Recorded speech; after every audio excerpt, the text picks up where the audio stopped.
बयानबाजी करते हुए तारों की चमक से घिरी रात थी। एकाएक आसमान में बादल उठने लगे और पूरी जगह अंधकार छा गया। मैं अज्ञात की ओर यात्रा कर रहा था, एक पुरानी और छोड़ी हुई सड़क पर, उम्मीद करते हुए कि रात मुझे निगल लेगी। मैंने स्टीयरिंग व्हील को मजबूती से पकड़ लिया, मेरे होंठ सफेद हो गए। मेरे पास केवल मेरी खुद की सांस की आवाज थी और कभी कभी कार की चीखती हुई आवाज। लेकिन कुछ अजीब लग रहा था। ऐसा लग रहा था जैसे अदृश्य आंखें मुझे देख रही हों, उनकी नजर अंधकार से गुजर रही हों। एक ठंडी पसीना मेरे माथे से नीचे गिर रहा था। मेरी कल्पना मुझ पर प्रताड़ित कर रही थी। भूतिया प्राणी अंधकार में छिपे हुए चित्र बना रहे थे। मेरा दिल धड़क रहा था, धड़कन बढ़ रही थी। मैंने रेडियो की वॉल्यूम बढ़ा दी, किसी भी प्रकार के बहाने की आशा से। रेडियो में झींगुर सुनाई दे रहा था, कभी कभी भंगीभे संगीत के डरावने ध्वनियों के बीच भंग हो जाती थी। यह तो थोड़ी सी धीरज देती थी, बल्कि मेरी बढ़ती हुई बेचैनी को ताकत देती थी। अचानक कार ऐसे झटके से झूला जैसा हिल गई, जैसे कुछ उसके सामने आ गया हो, लेकिन मैंने कुछ देखा नहीं। भय से मेरे अंदर छाया छ गया। मेरे दिमाग में विचार उठ रहे थे कि अंधकार में क्या छिपा हो सकता है। क्या मैं बाहर जाकर जांच करूं? या क्या मैं अपनी गाड़ी की अनुमानित सुरक्षा में बंद रहूं? मैंने दूसरा चुना। अज्ञात के सामने निपटने के लिए बहुत डरा हुआ। मिनट घंटों में बदल गए, हर बीतता क्षण एक अनंत समय की तरह ढह रहा था। सड़क ऐसे मोड़ पर घूम रही थी जिसे मैंने अपने मानचित्र में याद नहीं किया था। संदेह मेरे मन में घुस गया, क्या मैंने गलत मोड़ लिया था? क्या मैंने अनजानी में मनुष्य प्रभावित नहीं हुए क्षेत्र में छापा मार दिया था? लेकिन अब मैं वापस नहीं जा सकता। सामने की सड़क मेरी केवल आगे की पथ थी। थकान मुझे आ गई, मैं आंखें खुले रखने का संघर्ष कर रहा था। लेकिन सड़क अपनी निर्मल एकांतता में मुझे बसा देती थी। मेरी आंखें भारी हो गईं और मुझे नींद के सामर्थ्य के खिलाफ लड़ना पड़ रहा था। लेकिन सड़क ने मुझे एक ट्रांस में डूबा दिया। मेरी आंखें भारी हो गईं और मैं नींद के आगे हारने की प्रेरणा के खिलाफ लड़ रहा था। एकाएक जीवंत होकर मेरे विचारों में वापस लौट आए।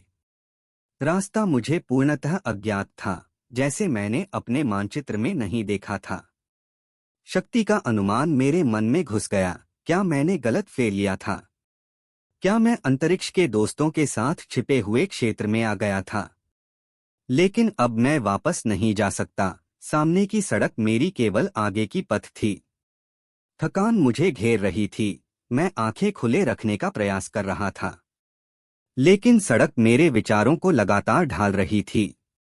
मेरी आंखें भारी हो गईं और नींद से लड़ाई करने की ताकत मुझे छोड़ रही थी। सड़क ने मुझे एक तांत्रिक वश में ले लिया। मेरी आंखें भारी हो गईं और मैं नींद के आगे हार रहा था। मैंने अंतिम प्रयास करते हुए अपनी आंखें खोली और अपने आप को जगाने की कोशिश की। धीरे धीरे मैं बाहर निकलता हुआ महसूस करने लगा। सड़क जैसे मेरे पीछे छोड़ दी गई थी और अब वह वैभवशाली और वीरान थी। एक सुनसानता मुझे छू गई, अकेलापन की गहराई में डूबते हुए। सड़क के एक किनारे पर मैं अपनी कार को रोक दिया। वहां खड़े होकर मैं शांति की खोज में था, परंतु जहां भी मैं देख रहा था वहां कोई भी नहीं था। कोई आवाज नहीं, कोई रोशनी नहीं, केवल एक निर्जनता जिसने मुझे गिरफ्तार कर लिया था। इस अकेलापन का एहसास अब मेरे हृदय को तान रहा था। मेरा दिमाग भागने की कोशिश कर रहा था, लेकिन मैं अब आगे नहीं बढ़ सकता था। एक घूमते हुए आंख ने एक अंधकार में चमक देखी और उसे बहुत तेज रफ्तार से मेरे पास आते देखा। मैंने दाढ़ी में आंख दिखाई दी और मेरे दिमाग में एक गुहार बनी। उसी समय मेरी कार के आगे कुछ गुड़िया खड़ी थी, उसकी आवाज मेरे कानों में घुस गई। वह बोल रही थी, तुम्हारी मदद कर सकती हूँ। मैंने दौड़ते हुए उसकी ओर देखा और उसे साथ लेने का निर्णय लिया। गुड़िया मेरी कार में आई और मैंने गिरफ्तार आवाज को दूसरी बार सुना, तुम बच सकते हो, लेकिन तुम्हें जाना होगा। उसके शब्दों ने मेरे मन में एक नई उम्मीद की किरण जगाई। मैं गुड़िया के साथ निकला। वह मुझे सड़क के मध्य में रोक दिया। सड़क के बीच में खड़ी होकर दिव्य तेज रफ्तार से आगे बढ़ी। आंख की चमक ज्यों की त्यों गहरी हो गई, मेरे आसपास के अंधकार को दूसरे रंग में बदलते हुए। सड़क और उसके गहरे रहस्य का पर्दाफाश हो गया। जब मैं आगे बढ़ रहा था, मैंने एक अजनबी जगह पर खुद को पाया। वहां एक पुराना हाउस खड़ा था जो बहुत अस्तव्यस्त और डरावना लग रहा था। गुड़िया ने कहा, तुम्हें यहाँ जाना होगा। इस हाउस में जाकर तुम्हें सच्चाई मिलेगी। मेरे अंदर एक विचार उठा, क्या मैं इस डरावने स्थान में जाने के लिए तैयार हूँ? लेकिन वह जगह मेरे लिए एक समर्पण की गहराई को दिखा रही थी। मैंने निर्णय लिया कि मैं जाऊंगा। अंधकार के बावजूद मैंने एक नया साहस जाना था, एक नई वस्तुएं खोजने की आशा में। मैं हाउस के द्वार पर खड़ा हुआ और अपने दिल की धड़कनों के साथ अंदर चला गया। रूम के अंदर मैंने भयानक और अद्भुत चीजों का सामना किया। मेरी भावनाएं उच्छ्वसित हो गईं। मैं नई हकीकत को आंखों से देखने लगा। हाउस ने मुझे एक अनुभव दिया जिसे मैं नहीं भूल सकता। वहां रहस्यमयी और भयानक शवों की तस्वीरें थीं, दीवारों पर लिखे हुए नक्काशे और चमत्कारिक तोंद जो अचानक ही चमकते थे। मेरे सामने दरवाजे के पीछे एक कुछ सामग्री थी जो मेरी ध्यान को खींच रही थी। मैंने उसे खोला और उसमें एक पुरानी दैवीय पुस्तक पाई। पुस्तक की पृष्ठों में छिपी हुई ज्ञान ने मेरे मन को आकर्षित किया। मैंने इसे पढ़ना शुरू किया और जब मैं अंतिम पृष्ठ पर पहुंचा, वहां एक मंत्र लिखा था। मैंने इस मंत्र को बोलने का प्रयास किया और अचानक ही हाउस की वातावरण में एक बदलाव हुआ। अब हाउस उजाले में छिप गया और डरावनी चीखें सदा रहीं। वहां खड़े होकर मैंने जीत का आभास किया। मैं अपने आप को शक्ति का एक प्रतीक मानने लगा।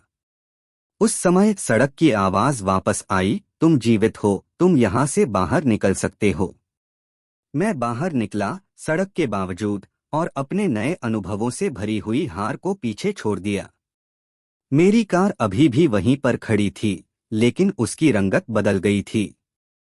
वह अब शांतिपूर्ण दिख रही थी और मेरे लिए आशा की किरण बन गई। मैं वापस कार में चढ़ा और इस अकेलापन भरे रास्ते पर अपनी यात्रा जारी रखी। मेरे अंदर अब साहस, उम्मीद और शक्ति की भरपूर मात्रा थी। हाउस की भयानक अनुभवों के बावजूद मैंने अपनी दिमागी और आत्मिक मजबूती को पहचाना। यह मेरे लिए एक सच्ची अकेलापन की यात्रा थी जिसने मुझे अपने सच्चे स्वरूप के साथ मिलवाया।